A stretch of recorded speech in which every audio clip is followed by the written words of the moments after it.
Hi, this is James Joke. I'm host of Webcomics Reviews and Interviews. Today we're selling without a con, so sit back, relax, and let the Geek Fest begin. First off, for those dealing with the COVID-19, definitely I offer my condolences to you. It's going to be a hard summer, and some of you have had to deal with some really hard stuff. For the nurses and doctors and other first responders out there, thank you. You're doing an awesome job. Keep it up. Unfortunately, we're dealing with the comic book sellers today in this episode. And this is definitely going to be a sucky summer. What we're basically looking at is that the usual method for basically making money for a comic book is that you take advantage of a convention, you basically grab an artist alley there, and then you let everybody know. And then you sell your little heart out, getting rid of as much of your stock as you possibly can. The problem, however, is that a lot of conventions have decided to close up shop this summer. This makes perfect sense. I mean, you basically have a very virulent virus that's basically likes crowds of people, and conventions are by their very nature a huge number of people in a very small area.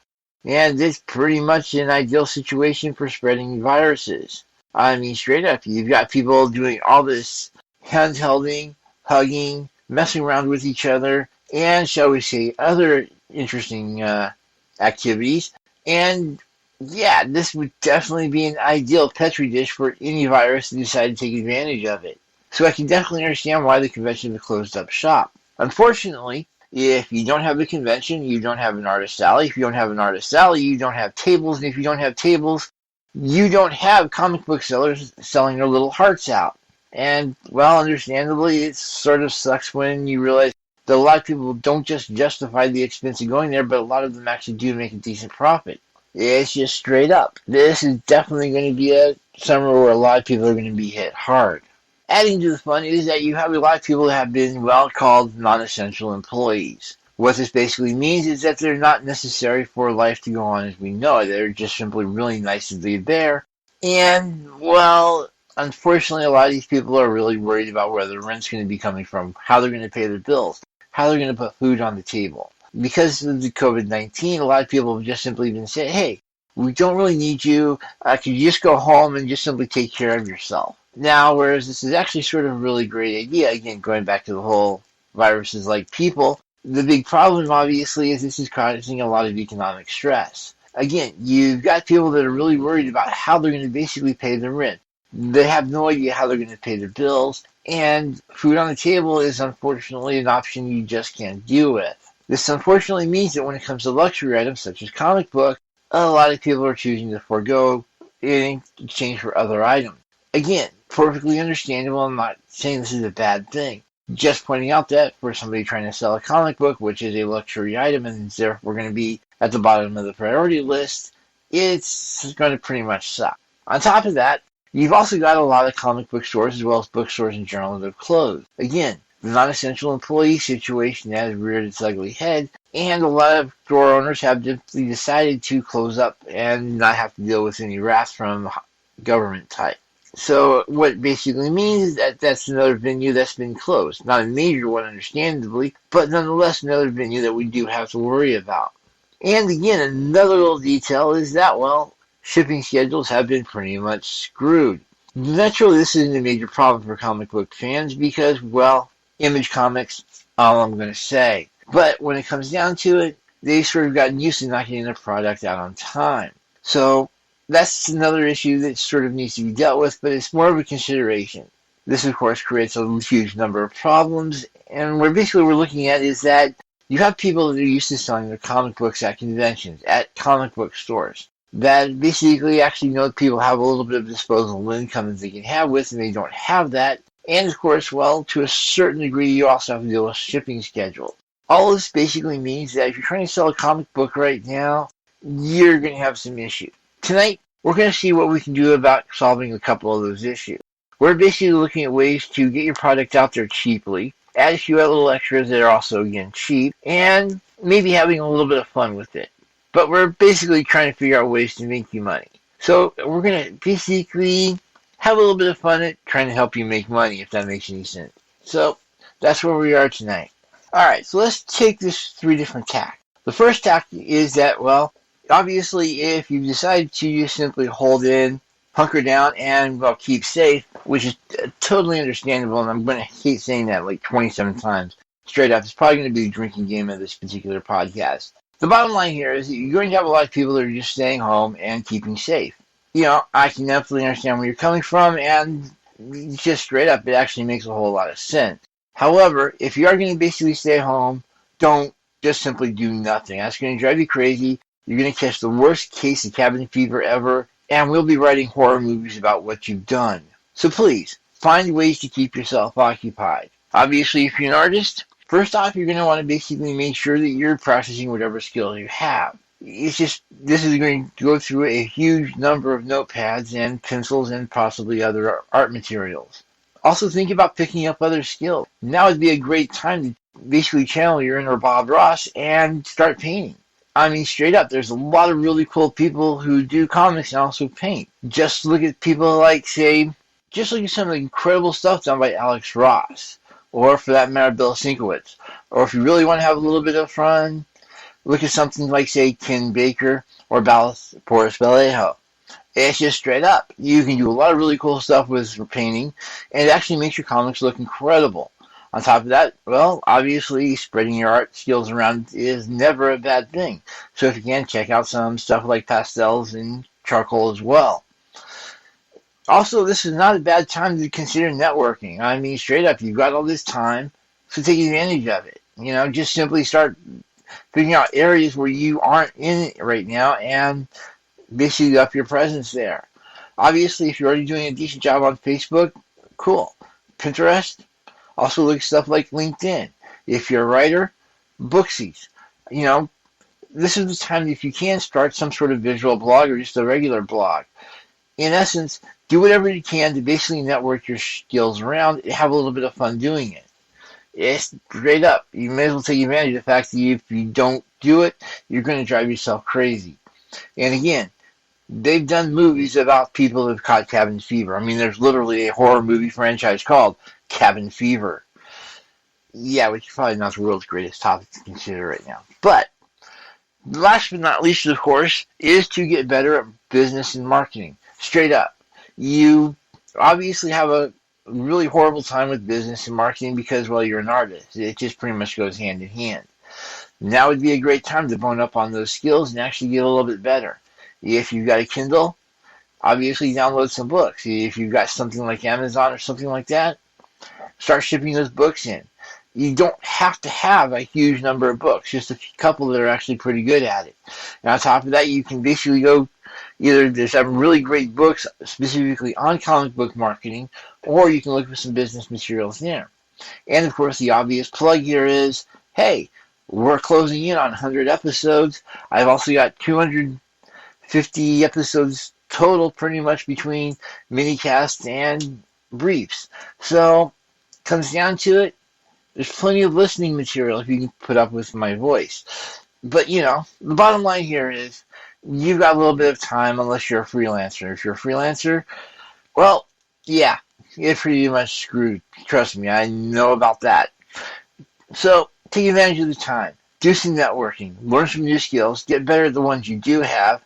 And, of course, pick up some business and marketing materials and start reading. It's just straight up. You've got some time. Let's take advantage of that and become a better person. Or at least become a better businessman or a better artist if you can. Alright, for those of you who are a little panicky because of the economic situation, let's see if we can calm your nerves down with a basic economic lesson. Specifically, if you have $5, what's the total income of the community you're dealing with? See, here's the deal. Alright, second problem, of course, is we need to make you feel better about your place in society. Yeah, here's the deal. You need to realize that you as an artist contribute to society just by basically providing some sort of distraction for other people. Yes, there's a lot more to that distraction than just simply being bright and cheerful. If you have any questions about the bright and cheerful, please track down my statements regarding one Jonan Vasquez. Yes, Jonan Vasquez, cheering the people up, one serial killer at a time. But the thing is, you need to sort of realize that your goal in life is to basically make other people's lives better. And of course, you do this by providing some really cool decoration to it. Yeah, I know, that's sort of a weird way of looking at it, but sort of look at be much, well, debated and definitely controversial stimulus bill when it came down to a lot of the stuff that people considered pork. A lot of that was straight benefits to the art community, either stuff directly through the National Endowment to the Arts or very specific, such as the Kennedy Center. That is, we had people that were in Congress who decided that as part of the COVID-19 stimulus package, artists were considered important enough that they needed to be part of the bill. Not only did they need to basically make sure that everybody could pay their bills, but they also needed to make sure that people could enjoy it. That is, you actually had people in Congress that were not just simply worried about making sure that people had food on the table, but they'd actually be able to have a decent quality of life as well. And you need to realize that as an artist. That is, your role in society is one that's going to be constantly mocked, made fun of, and you're basically going to be considered an annoyance. You're in a lot of ways considered a tick by even the most polite of people. But here's the fun part. You're also a vital part of their lives, whether they choose to realize that or not. Anytime they watch TV, a movie, read a comic, play a video game, whatever, they're basically having to take advantage of the fact of what an artist can do. So yeah, they can make fun of you all they want, but the bottom line is you are an important part of a huge number of people's lives, and you need to sort of realize that.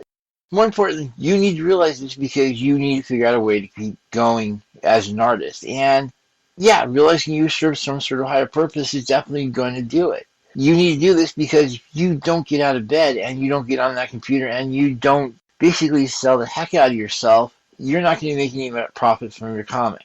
So yeah, I know there's a certain level of optimism and a little bit of cynicism. But let's get real. A lot of artists, that's pretty much what we deal with. It's pretty much, just part and parcel of the occupation. We not only keep very optimistic about things, but we tend to be a little bit more cynical than the average Joe. It's just part of who we are. You just have to realize, though, that you need to keep going for the sake of others, and in order for the sake of others, you also need to make sure that you sell your books. I'm going to point out let's go for 3 little secrets just to make everybody feel really comfortable about the economic situation. First off, look at a convenience store. It's just straight up. When you go to a convenience store, I don't care if you happen to buy a $1.06 pop every day, that's not really contributing all that much to the convenience store. I don't care if you basically spend, $50, $75, $150 at that convenience store every month. Ultimately, let's get real. They're having to deal with a couple $1,000s worth of bills. That $150 you're spending there really isn't doing all that. However, the important part to realize is that because of where the convenience store is, because of what they're doing, they're making more than sufficient money to cover not just the cost of the lights, but also take care of the inventory as well as the payroll. So you have to sort of realize that not only is the convenience store basically taking advantage and basically congealing all these people that are spending, say, $20, $40, $50 every month tops, but they're having a whole lot of them. Because of this, because they've got so many customers buying all these little items, that hey, they're able to take care of their bills. You need to sort of realize the same thing. I mean, straight up, you've got a lot of economic books out there that will tell you that it doesn't matter how many people you have, as long as you basically make sure they all pay. You can have 10 people that spend $1,000, and hey, you've made $10,000. Yeah, you can't look at it that way. That's not realistic.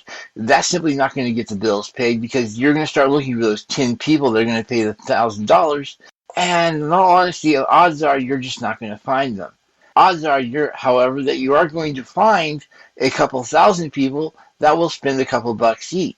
And if you can find those couple thousand people, hey, you're going to make up that 10,000 fast, just like the convenience store. That is, rather than looking for a couple of people that are going to be spending a whole lot of money, you need to find a lot of people that are spending a couple of bucks.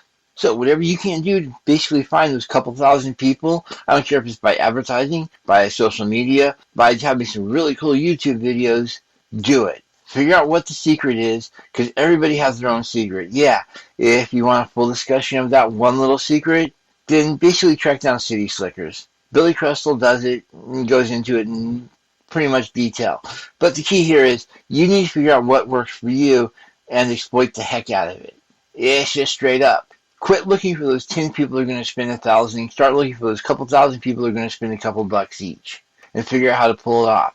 Stop looking at yourself as a Rolls-Royce company and start looking at yourself as a convenience store. Trust me, it's going to be a lot easier for you to make money that way. And I know it sounds sort of silly, but trust me. Go look back at how successful a lot of convenience stores are. Look how successful your fast food joints are. You know, so on and so forth. You've got a lot of places that are really, really successful off of just making very small purchases every time. And that's sort of where you need to be. The second big thing is the concept of pricing. We all know that basically people are looking for, good old-fashioned bargains. That's fine. That's part of who we are. There's nothing bad about that. However, you can sort of take advantage of this. This means that, well, the old joke is that you don't price things at $3, you price them at $2.99. Why? Because $2.99 seems to be a lot smaller than $3. Yeah, I know, intellectually it makes absolutely no sense, but emotionally it does. And that's the key point here. When you start doing luxury items such as comic books, you need to realize that you're going for those emotional judgments. You don't want people to be 100% thinking whenever they buy your stuff. Yeah, I know. Not the world's greatest way for self-confidence. But this means that when you start pricing stuff, you need to figure out what's the minimum you can price it for and then take it down a couple of cents. So figure out how much you're basically cost you to write something. Figure out how much you want to pay the artist. Figure out how much it's going to cost to print and how much it's going to cost to ship. Then once you figured all that, basically mark it up by about 75 to 100%. If you're basically spending, say, $2 to basically pay a little bit to yourself, pay a little bit to the artist, take care of the shipping, take care of the printing, then hey, mark it up to about $4. But then, remember what I said about taking a couple cents off? Mark it down to $3.99. At that point, people are going to be seeing this as a bargain and they're going to be wanting to buy your comic. Because it's not a $4 comic. They're going to read it, for some strange reason, they're going to read it as a $3 comic. Even if it is just a cent shy of actually being $4. Yeah, I know, it's sneaky, it's nasty, but it sells. And right now, you're in a position where you need to think, is this nice or is this going to sell? Sure, if you can do both, great, go for it. But for right now, just mark it down by a couple of cents off the straight dollar value. And trust me, you're going to find out that it's going to be selling a lot more than if it was at the straight dollar value. Yeah, I don't understand why $2.99 sells more than $3, but it simply does. Also, look into doing some sort of freebie. It's just straight up. People love getting stuff for free. And if it happens to be associated with something you happen to like, hey, not only are they getting what they want, but they're also getting a little bit something free on top of that. And remember what I said about people always look for bargains? Straight up, getting something for free, always going to be a bargain. It doesn't matter if it costs you $10,000 to get that free paper bookmark, but hey, you got that free paper bookmark. It cost you $10,000, but still, you got that paper bookmark. And again, it doesn't make sense intellectually, but emotionally, heck yeah, it makes some great sense. Not only are you getting something really cool out of it, but you're also getting another little something cool, and that little something extra cool doesn't cost you anything. What I'm basically looking at here is that if you happen to be selling this stuff from home and you happen to be doing a thing where you're doing the Kickstarters, then hey, find the little cheap stuff that you can actually throw on top of that stuff you're already selling, and you're going to find that people actually like it a little bit more. Personal story in this regard is that there's a online company called Noble Games. Great place, great shipping, really trustworthy company. But what's really cool is that sometimes they'll give you little bitty, itty-bitty dice. I mean, we're talking, you need a microscope to actually read the pips on these things. But getting that, it made me feel a lot better because it's sort of cool, it's sort of cute, and it's an extra bonus. So it's just when you start looking at stuff that you can actually throw on there, look at stuff that's going to be freebies or it's going to be really, really cheap. Either way, if you can figure out a way to basically make your quality seem a little bit better, go for it. So basically 3 things to keep in mind here. 1, go at it as a convenience store. Don't go at it as a luxury shop. 2, basically mark your price down to less than a full dollar value. Again, $2.99 will sell a lot more often than $3. And if you can attach some sort of freebie to it, excellent. Alright, so by now you should basically figure out, hey, if you're not going to basically be out there, figure out ways to basically take advantage of the time. Also, you actually do provide a service, and there are some interesting ways to take advantage of the way people think. But let's start looking at some of the stuff you can actually sell. First off, A lot of people consider digital content bonus. That is, if we're doing a Kickstarter, you're going to see a lot of people that will throw in the digital copy for free. You need to sort of realize that we're well past that point. A lot of people, yeah, the printed version will always be seen as infinitely better than a digital version. You can take it. There's that tactile thing. There's that smell thing. I mean, straight up, remember as a kid, you get a new book and it smelled absolutely incredible when you open up the pages? So yeah, the printed version obviously is going to be infinitely better than a digital version. However, you need to get out of the mindset that a digital version needs to be considered just a cheap knockoff of the printed version and needs to be considered its own product. You know, if you're going to basically write it in terms of a business plan, it would have its own SKU. You know, it's just straight up. It's got to be considered a product in and of itself. I mean, straight up, a digital version has a lot of really cool things that a printed version doesn't. First off, obviously, it's a lot better for the environment. You know, those bits and bytes that you translate as are not basically harming the environment. Well, okay, the stuff that takes to transmit that stuff, but not the stuff in and of itself. You know, you're not having to chop down trees. You're not having to basically get those trees to a pulp mill. You're not having to basically make sure all that those pulp mill have all those fuels. And then all those really nasty, environmentally non-friendly inks aren't going to be going into a river somewhere, including the ocean. You know, when it comes down to it, the PDF product is really cool. If you can do something digital, definitely go for it. The other thing is keep in mind, going back to what we said about the convenience store. The really cool thing here is that a PDF version is going to be a lot cheaper than the printed version, and you can actually price it that way. You know, if you're going to basically pricing something at $3, $4, $5 printed version, the same thing can go for 50 cents to $1 and still make a profit. You know, it's just something you need to sort of keep in mind there. On top of that, because you'll be selling a lot more of them, I mean, let's get real. If people are going to be looking for a bargain, remember what I said about that? Well, now we're going to apply it. People basically see that they're basically getting the same product, but they're getting it at a dramatically lower price. And straight up, if you've got a comic that's selling a printed version for $3, $4, $5, and all of a sudden you're offering it for 50 cents to $1, how well do you think that 50 cents to $1 version is going to sell? Sure, it's not going to have the tactile feel, it's not going to smell as nice, but nonetheless, it still allows them to keep up with their characters, it allows them to keep up with their heroes and villains, and it's actually a pretty nice little art in and of itself. So definitely, look into doing some sort of digital version of your comic and actually get comfortable doing it that way. If you can offer a printed version, definitely do it. In fact, you'll notice that a lot of places that do print on demand and offer a printed version will also offer a printed PDF version as well. Take advantage of that. Sell both versions. Don't just worry about, well, I like the tactile feel and I like how that smells the new ink, so I'm definitely going to sell only the printed. No. Sell the PDF version as well. People can download it. They can read it just as well as they can the printed version. And let's get real. We've actually starting to get really well set up for it. The bottom line here is that if you're serious about selling your comic and you're trying to get a profit from it, you need to stop looking at, well, I can only sell one version of it and that's it. That's a really horrible mindset, especially when you're in a position where you can actually sell multiple versions of that particular comic and none of that's really going to drop on your bottom line. This is why I love print-on-demand locations. You can not only have a lot of fun selling different formats of the book, but you can also sell a straight digital version. So the bottom line here is get over the whole digital is second rate and start selling them.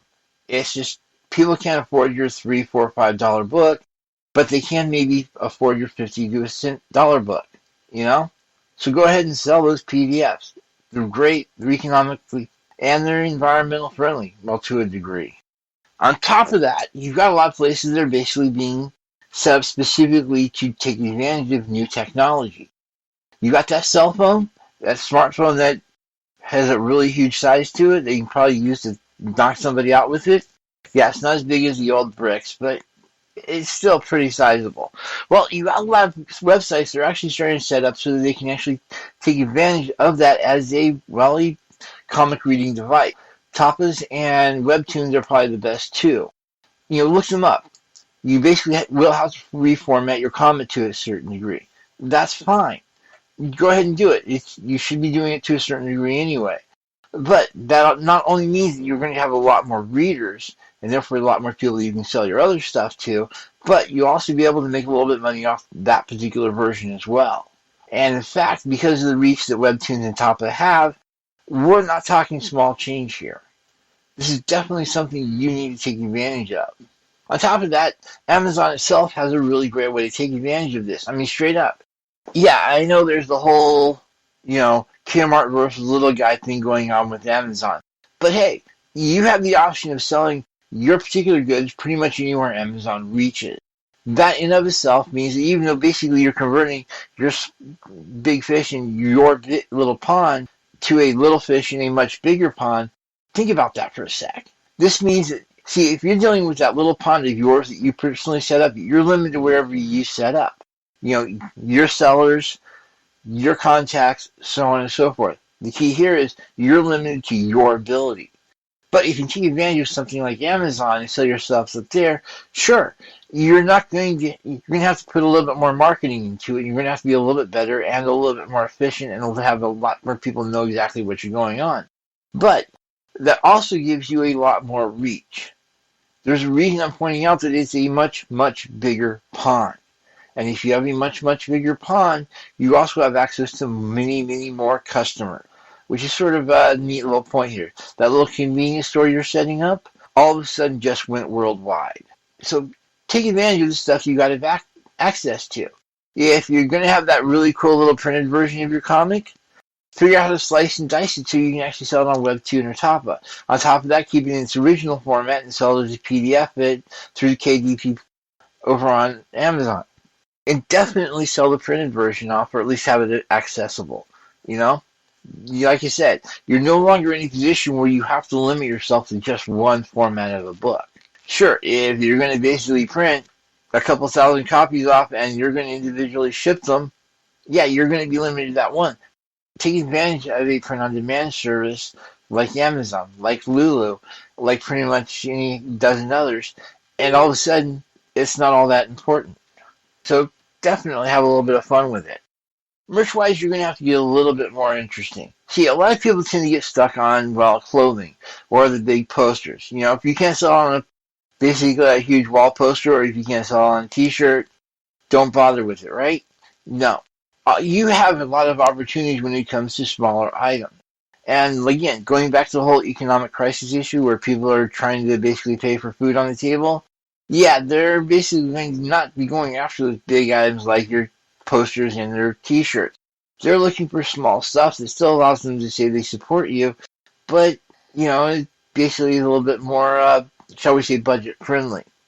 Because of this, you need to look at merch that's a little bit on the cheaper side, and to a certain degree is a little bit do-it-yourself. If you can figure out those kind of areas, you've got some really cool stuff going on.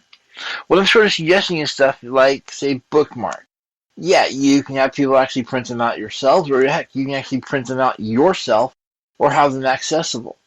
Zazzle.com, for example, has a really great bookmarks where you can actually have somebody go to Zazzle, print off their own, basically order bookmarks from Zazzle, and they're good. They're only a couple bucks, and that's money that's going to be pretty much in your pocket, It's not a $15, $20, $30 t-shirt, but it's still a couple of bucks that isn't necessarily a bad thing. And remember what I said about the convenience store. Little things and a multitude will actually make up for those big items. And looking for those little items isn't necessarily a bad thing. Bookmark, sure. You'll get 50, 75 cents for it, and it costs them about $2-3, but still, that's 50, 75 cents you'd have, rather than, say, hoping somebody goes for those t-shirts. Also, you can do things like allow people to basically print off posters of their own. Obviously, this means that you're going to have some sort of little, URL for it and have them basically go there. But look at like Top Web Comics, where you could actually print a lot of this stuff up as a voting incentive. Yeah, remember what I said about the digital version going to a web comic? There's actually sites that will actually promote your comic for you in this regard if it's actually a web comic versus a printed comic. Then, of course, you convert that printed comic into either a PDF or a printed book, and hey, you all of a sudden get a little bit of money. But the key here is that you have a lot of sites that actually act as votes. They basically have people go there and actually vote on how good the thing is, and a lot of people will set up voting incentives. This is where if they vote for your comic, they'll be taken to a cute little URL and they can download graphics.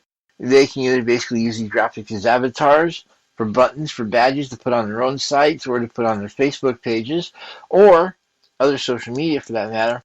Or you can have something that's actually a desktop or is something that's set up as a poster. What's really cool is you can take these posters and you can make these desktops, have them available for 50 cents, $1, $2, and people can download these themselves and print them off on their printer. Again, it's something cheap, it's economical, and it's sort of cute, and it basically gives them something that's a fan material. And fans love fan material. As much material as they can possibly get. If you have access to 1001 graphics, and you can actually sell these off as, well, buttons, avatars, or even posters that they can print themselves, hey, you're going to have some really happy fans, especially in the younger set. So definitely look into doing these do-it-yourself posters. On top of that, you've also got the option of doing paper figurines. Remember origami, where basically you could actually make a square piece of paper into a helmet, a fish, or sword? Well, you've actually got a couple of companies out there, that basically will take your character and convert it to something that can actually be folded up with tabs and slots and all that, and can actually make your character into a cube, basically a Minecraft version of your characters. Sort of awesome, isn't it? So definitely something to look into. Again, all these ideas are cheap. They're not necessarily free, but they're still cheap, and there's lots. They can actually be used to be sold lots of them. Again, going back to the convenience store model. You gotta love it. Alright, so you now basically have I would like to say a leaner version, but you're actually figuring out ways to expand what you can actually sell. And on top of that, a lot of these new items are a lot cheaper than, say, t-shirts, hats, and printed comics. But you're also going to figure out ways to promote all these. Fortunately, the internet is actually set up to actually do a lot of this promotion for you, especially if you happen to have a camera and a mic. That laptop all of a sudden became very useful as a marketing tool and actually just became a lot better for you. What this means is that basically you can take advantage of some really cool things like TikTok, YouTube, Vimeo, and actually all of a sudden produce your own little commercials. They're cheap, they're basically as wonky as you want, and you can actually have a little bit of fun with them, especially if you get a little creative with them. In fact, the more creative, obviously, the better. You're also going to want to figure out ways to cross-promote. Basically, you and a friend basically promote each other's products and maybe wrap another couple of people in there. And all of a sudden, that means all of a sudden you're taking advantage of everybody's resources. You're not just limited to your own. Sort of like a smaller version of what's going on with Amazon. Except in this case, you're a lot more focused, and because of that, you're obviously going to probably do a little bit better. Again, it's not necessarily the big, huge, you're not basically taking your cute little convenience store and making it go worldwide, but you've got just enough franchises out there to make it interesting. So you're still basically playing at mom and pop level, which is cool. Cross-promotion actually does work, especially if you've got something really good and you're actually having a little bit of fun with it. Alright, I know a lot of people are used to basically thinking in terms of good old-fashioned, traditional type stuff, like I said, the commercials, ads, that sort of thing, but you can also have a little bit more fun of it given the nature of the internet. This, of course, means you can have things like internet scavenger hunts, where basically you've got special prizes put in all sorts of weird places, not only on your website, but on websites of friends, and maybe even on your social media. The key is that once people find all the various parts of the scavenger hunt, they can combine these, and it basically comes into some sort of promotion code. Obviously, they will take that promotion code and basically apply it to whatever you want them to apply it to, making it really cool. Not only have they done something really, really cool, but they've also gotten an award for it, and that award will actually profit you. A little cynical? Yeah. But think about it from the fan perspective. This gives them something that basically they'd be doing anyway, which is basically exploring your comics as fully as they possibly can. And on top of that, they're getting something a little bit exclusive for it. That promotion code, or they can be getting little graphics for it, or they can get access to the the paper figurines, or even do-it-yourself posters. The key here is you can have a lot of fun with the scavenger hunt. On top of that, you can combine with other people to create content. Think about that for a sec. You can basically throw all your stuff together and basically put it together for some sort of fan contest where it's sort of some sort of. See, here's the problem. I want to stay away from raffle because dealing with the internet, raffles are sort of verboten. That is, because of the weird range of jurisdictions you have, a lot of people and just simply don't want people to do, well, raffles off. This doesn't mean you can't do them, it just means you have to be very careful about how you do it. But if you were to do something, say, a fan art contest, or, some sort of, what can you do as a fan to basically show me off, and then reward that fan for it, hey, at that point you've got a really cool contest, you've got something where everybody gets to play a little bit with creativity, and overall it's something a little bit fun for everybody. And again, it gets your word of mouth out going for you, you get a really cool buzz off of it, and you can use that to basically sell your good. Everybody pretty much wins here. The fans have fun for being creative, and of course, obviously, you get the financial rewards as well as the popularity. It's not necessarily a bad way to go about it. Also, start looking at ways to do guest posts for blogs, or basically help other people with their own web comics, or even go on podcasts. Yes, I'm obviously doing a semi-plug because Webcomics Reviews and Interviews does do interviews. If you actually want to talk to me about coming on the show, hey, let's talk. But the key here is that basically guest blogs, webcomics, and even podcasts can actually help build your business. They can act as advertising for it. And, well, advertising that basically lets you relate to your fans is always worth it. Again, you're creating a connection between them. They like that connection, and because they actually know who you are and they actually like you for whatever reason, hey, they're going to do whatever they can to support you. Those bookmarks, those do-it-yourself posters, the cube figurine, even some of your bigger merch, all of a sudden becomes really popular, and because of that, it's definitely going to help you down the road. So definitely start looking at whatever you can guess. On top of that, there's a thing called online conventions, which is sort of cool. You're starting to see them spring up all over the place, especially on Facebook. What this is just people are getting together saying, hey, we've got all these comics, we have no convention to sell them at, so hey, let's do a virtual version. We don't have to worry about social distancing and all that, so hey, come on, come all, and let's see if we can get some buzz going on with ourselves. It's just straight up. On top of that, you don't have to worry about the table all of a sudden becomes a non-issue because you can set people up, you can basically have them go to your links and have a little bit of fun there.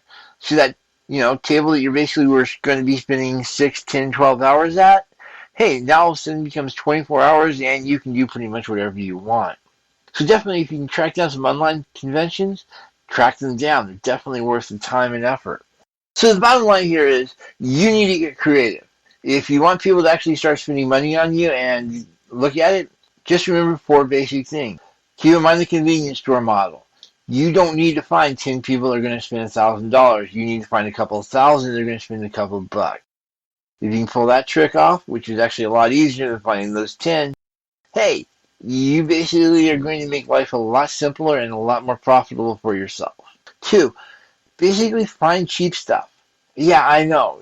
People don't like the idea of cheap, but you have to keep in mind, economic crisis time means that people are going to have a lot less disposable income than they used to. They're also going to be worried about spending on what they do. It's just straight up. If you have to worry about rent, you have to worry about bills, and you have to worry about getting food on the table, all of a sudden the best, coolest comic book in the universe isn't going to be all that important to you. You need to figure out a way to make those comic books important to them. So don't get too crazy with the money and look at just little itty-bitty things. That's why I'm emphasizing stuff like the paper figurine, the bookmarks, the do-it-yourself posters. These are great ways for you to still have stuff available for your fans and still figure out ways to make money for yourself. Again, convenience store model. Convenience stores don't sell Lamborghinis and Maseratis. They sell pops. They sell soda. They sell candy bars. They sell cheap hamburgers. All these are really great and have a really cool thing of basically allowing you a little bit more access to the average person's budget. So definitely look into that sort of thing. 3, have fun. Figure out ways to team up, get creative, and just go gonzo. This is a time where you can actually have some fun and get creative and be rewarded for it. Obviously, you don't want to get too creative. You don't want to break the law, for example, but definitely have some fun with it. And you've got all the access out there. If you have a laptop, you have a mic, and you have a camera, you can have a lot of fun with that. You've got Vimeo, you've got TikTok, you've got YouTube, you've got places to put these videos. You've got social media that you can actually take advantage of and just go crazy on it. The bottom line here is you've got a lot of access to a lot of resources that you can actually have some fun with and getting the word out. Throw in a couple of online conventions, and hey, you're golden. Have some fun with it. And four, remember above all that you have value. You are part of the community. You have something that basically has the ability to give value to somebody else's life. You're not just simply, it's just you need to realize that a lot of dystopias start off with everybody having boring gray beige walls with nothing on them. You have the opportunity to make those gray beige walls into something free. You can up the quality of other people's lives, and that's something you need to keep in mind. So no matter how much you told it, you as an artist don't matter. That you as an artist are a tick on the rump of society.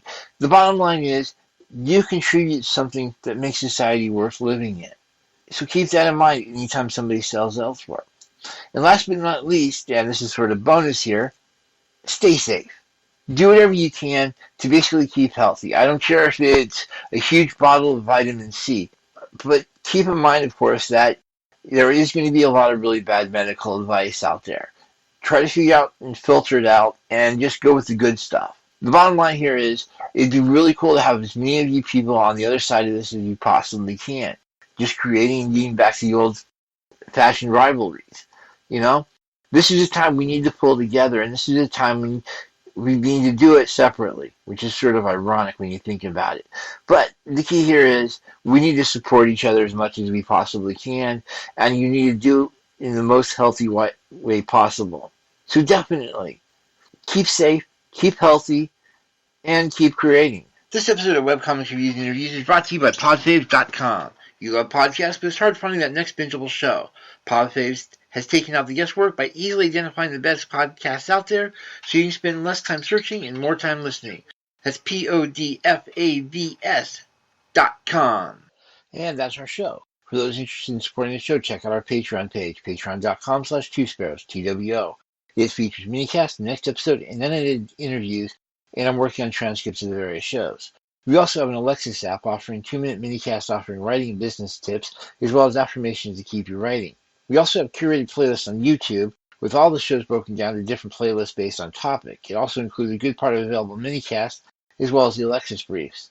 So please support our Patreon page, download the Alexis app, and subscribe to the YouTube channel, and please talk to us on Facebook. Thank you, and have a great day.